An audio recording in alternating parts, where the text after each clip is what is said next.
although it sounds strange to you, to hear your own voice over the PA. In fact, it doesn't sound any different to the audience than if you were talking to them in normal conversation. The trick here is to be yourself. If you haven't got the skill to project a warm, friendly personality at the functions where ice breaking is required, then being an entertainer isn't for you.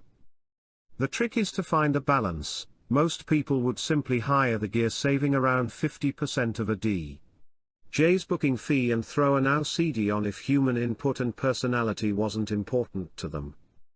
At some functions, if they pay for an entertainer and get a human jukebox who doesn't own a mic and just sits there playing music, then they occasionally feel cheated. I can't stress the be yourself advice enough. Don't put on a radio-style zany DJ voice that will sound false and doesn't fool anybody. If you are lucky enough to have a DJ training you, or are a young person helping an older mentor DJ, then don't be tempted to become a clone of him or her.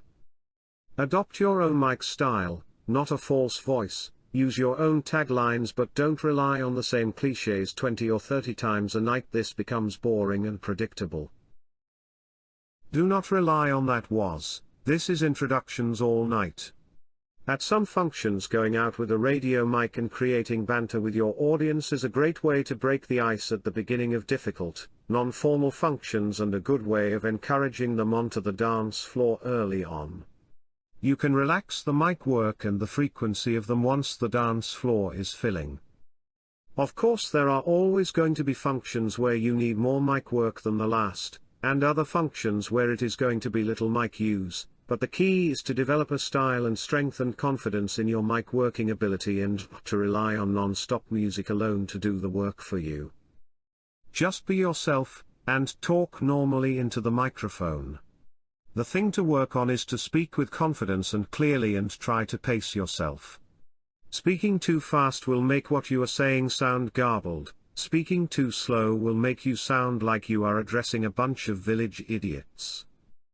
Pretty soon, with a little time and practice, you'll develop your own individual skill and style, and that is the most important aspect. Don't try to copy anybody else or put on a different voice. It will sound false and make learning and maintaining the technique a lot more difficult. If being a comedian is not you, then avoid the jokes unless you are good at this sort of thing. Forced comedy can sound false and you may find yourself laughing alone. After all, the client has booked a mobile disco, and not a stand-up comedian. One of the best pieces of advice I was given by the DJ who trained me, was to stick at doing what you are good at and have been booked for, and if in any doubt, then leave it out. Spontaneous one-liners are another matter. If something amusing happens, then share it. Use the mic to get requests. Make a fuss over other people celebrating birthdays and anniversaries. People like to have their 30 seconds of glory and hearing their name mentioned over the mic. My advice to those nervous about public speaking for the first time is not to be frightened of the mic or avoid using one. It's your closest and most useful ally at all functions. Do not talk all over the track. Learn to pace yourself over the outro of the previous track and any intro of the next track. Do not gabble. Talk clearly into the microphone as if you were talking to a friend. With time, you should be able to familiarize yourself with how the more popular tracks end and finish. This way you can talk up to the vocal, similar to how they do on the radio, stopping your banter at the moment the vocal on the next track starts. Do not rush to perfect this or gabble to do so. It all comes with time and practice. Keep it simple to start off with. Start with the easy stuff first, just introducing tracks, and buffet announcements. Once you've built up a bit of confidence, you'll move on from the that was. This is routine. Try and include your audience, invite requests, make them feel welcome.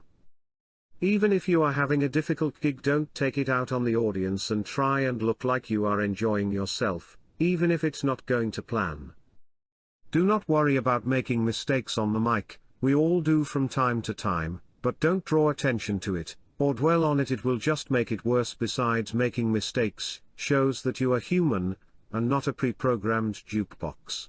Keep key information on the gig, such as the bride and groom's names, best man name etc. on a piece of paper on the mixer, so that you can casually glance down if you have a sudden memory blank, but don't write your links down as a speech, otherwise it will sound like you are reading from a script and less natural. Remember that once the dance floor is full, you can ease off the mic a little, but keep doing the requests and don't forget that it exists. Learn to find the balance. Too much talking can bore the pants of your audience, too little mic work can make people think that you aren't earning your keep. There are functions where you have a full dance floor and it would be obtrusive to chat all over the music when people want to dance. Equally, there are more formal functions where there isn't the room or inclination to dance, and so a bit of light-hearted banter to break the ice and the empathizes on the entertainment side of being a DJ is required rather than just continuous music. All of this will take some time. Don't expect to develop a mic technique overnight, just take it one gig at a time.